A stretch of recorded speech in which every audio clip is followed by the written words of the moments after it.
Hello and thank you for joining me. The world is definitely crazy, it's getting crazier by the minute, and I just thought I would do a return to basics, if you like, how to start prepping, because I'm sure there's a lot of people out there that are seeing world events and thinking, it's getting a little bit scary, what can I do? Stay with me. So you've decided you want to start prepping.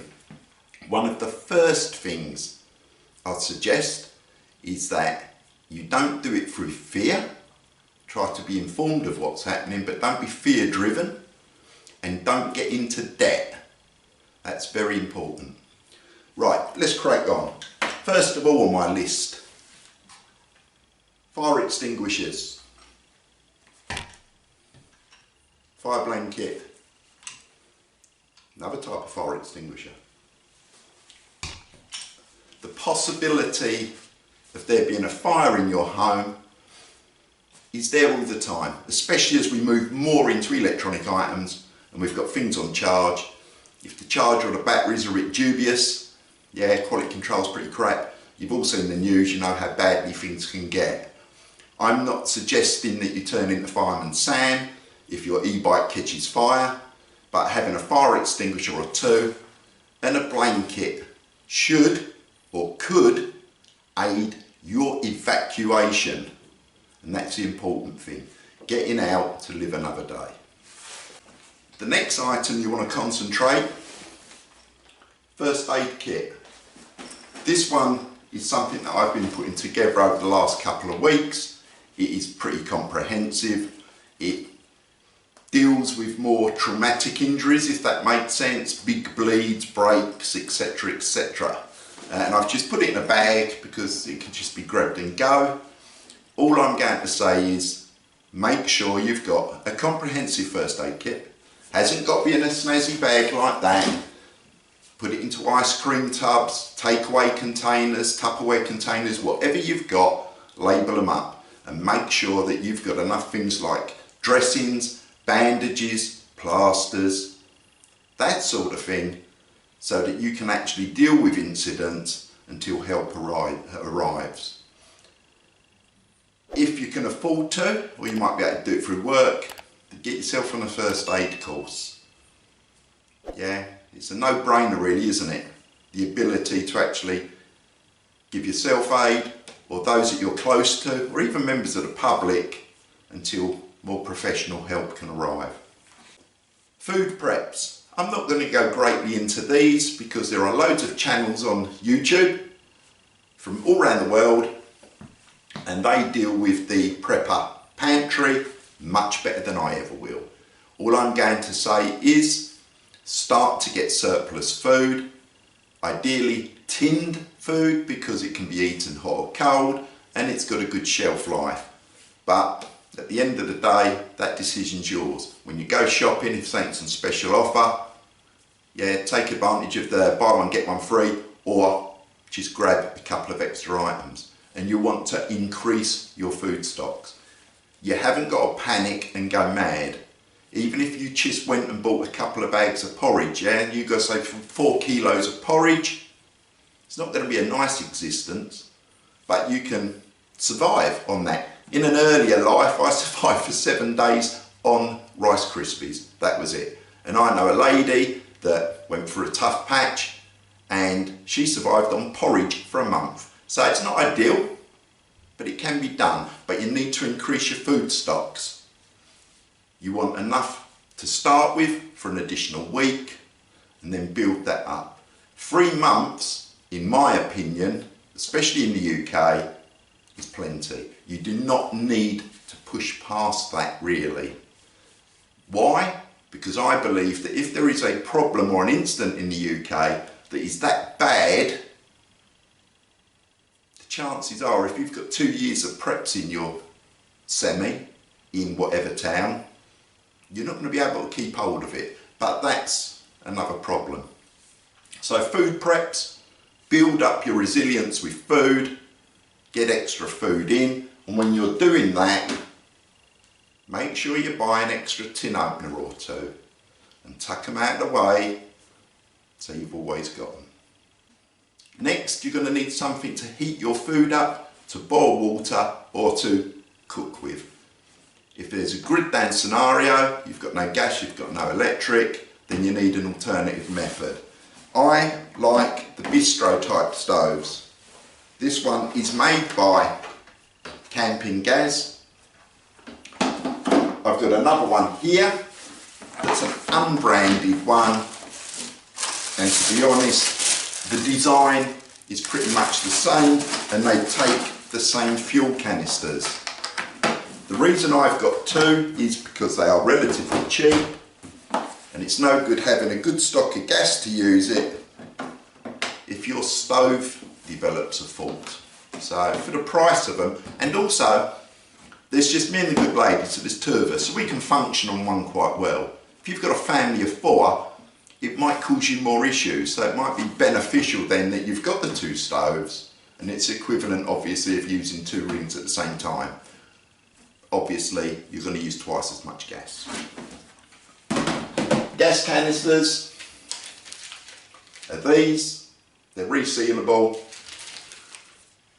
From our point of view, two of us, one canister will last us approximately a day and a half.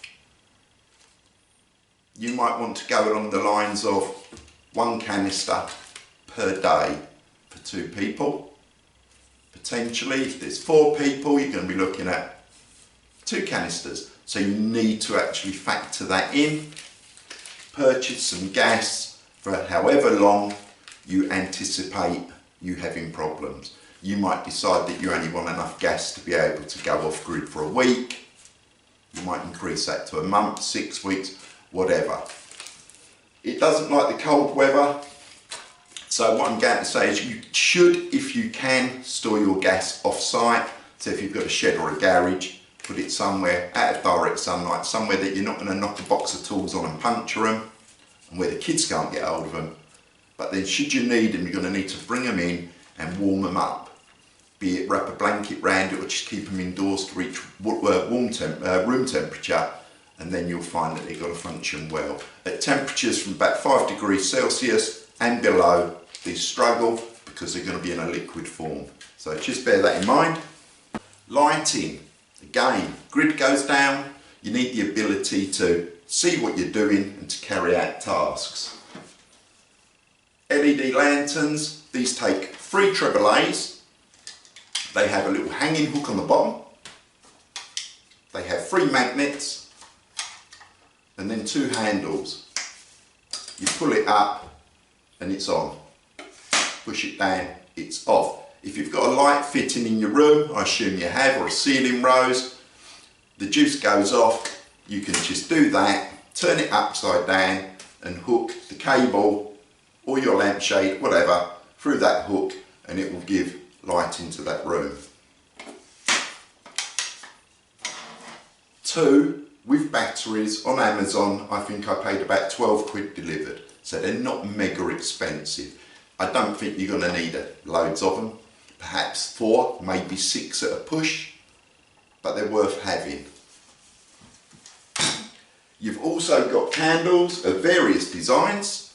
This is the 50-hour one here, and of course you've got your tea lights. Nothing wrong with candles if you're sensible. Don't give them to your kids, don't leave them, don't place them anywhere where they can get knocked over, don't place them near things that are going to fall on them, or curtains are going to catch them, that sort of thing. Matches and a selection of lighters. The cookers have got piezoelectric quartz, so they will ignite, but they are temperamental, they can break, and candles. So you're going to want a method of actually getting a flame. Staying informed if there's an incident. Battery operated radio. This one's a multi-band, this one's just an AM, FM. They both operate off AA batteries. You've got a bit of entertainment, and you can keep up to date with whatever news broadcasts are being made at the time.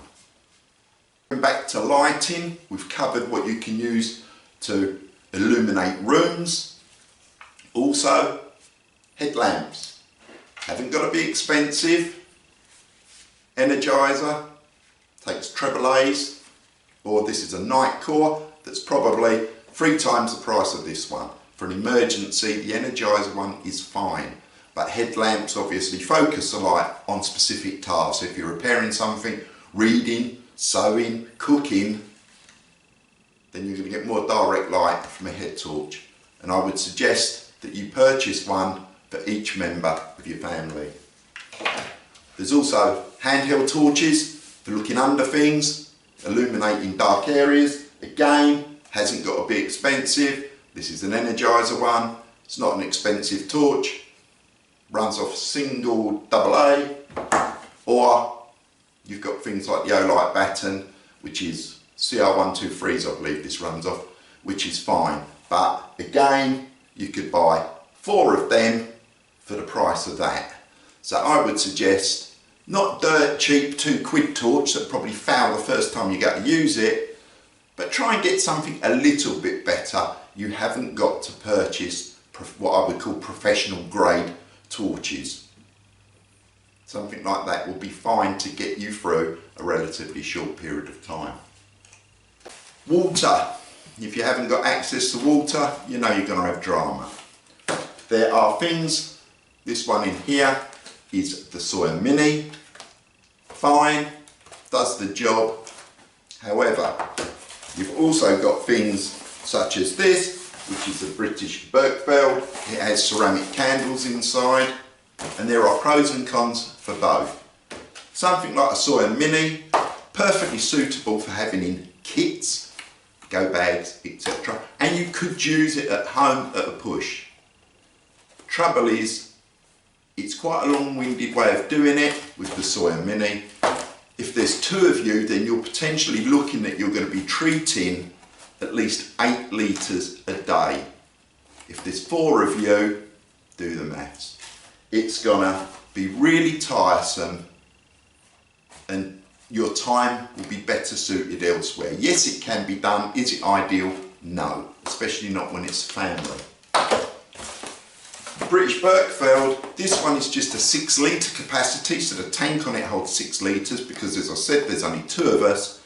There's ceramic candles in there. As soon as you start to use this system, the candles are 6 months worth of use.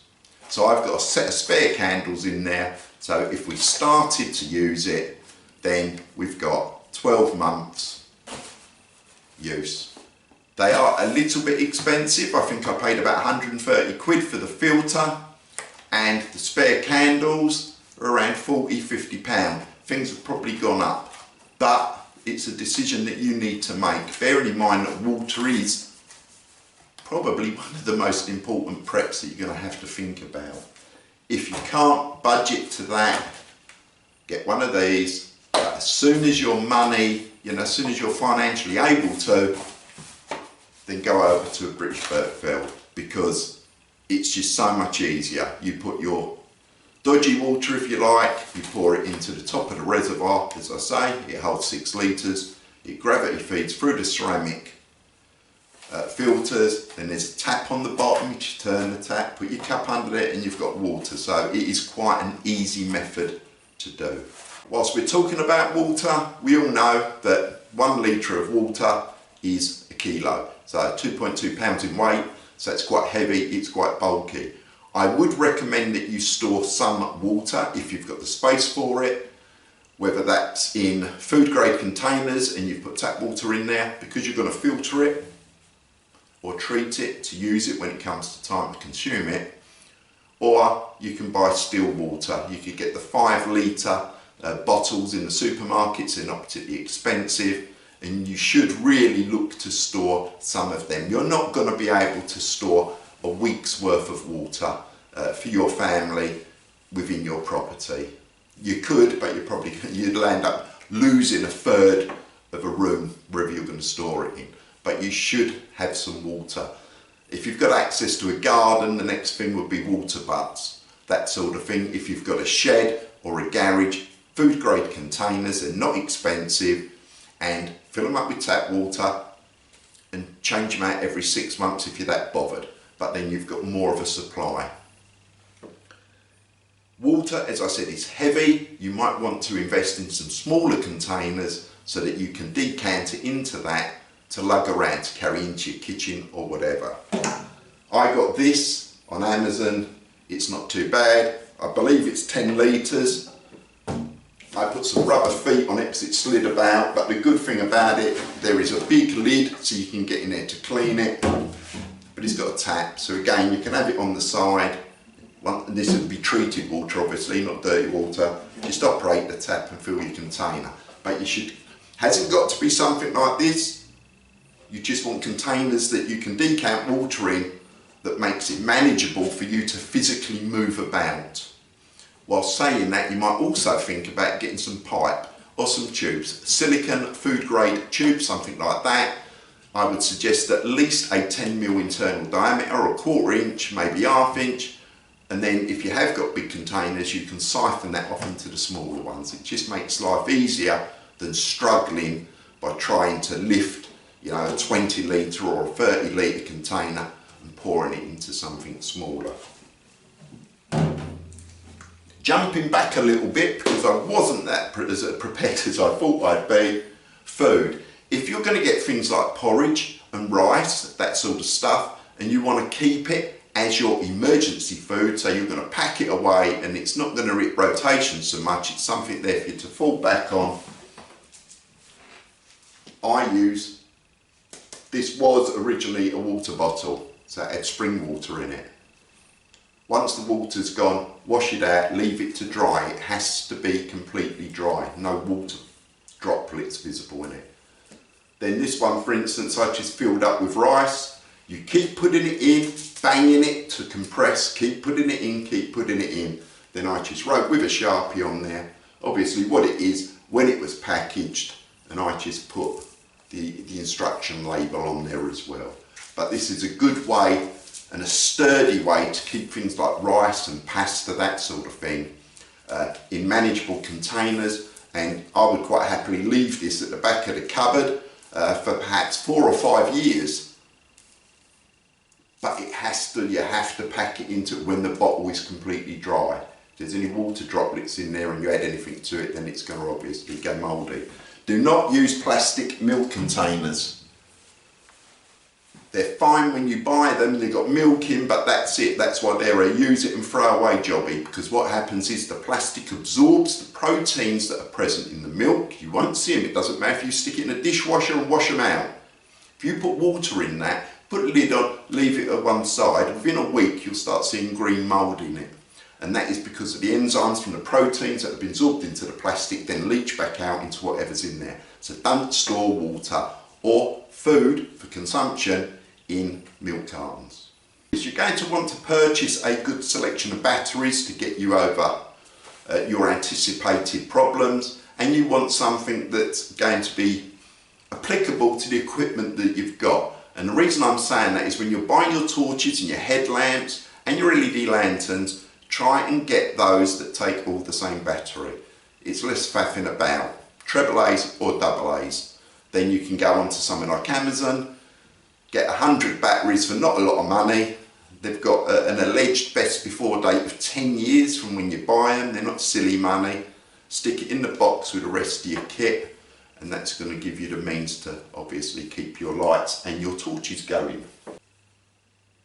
In this day of social media, you've got your WhatsApp groups and your Facebook groups and all the rest of it. It might be prudent to have a look to find out if your immediate neighbourhood or your street has got a WhatsApp group. Many have, we have here. It's sort of a neighbourhood watch type thing, which is quite handy.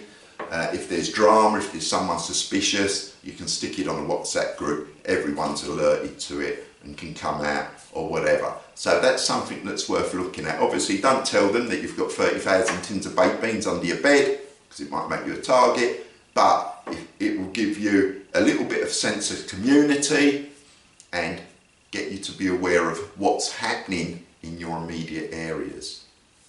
One of the last things I'm going to touch on is a go bag.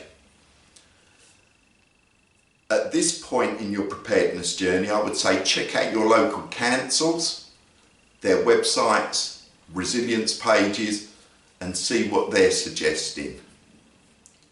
They are normally, in my opinion, a little bit poor, but you do need to think about having a go bag.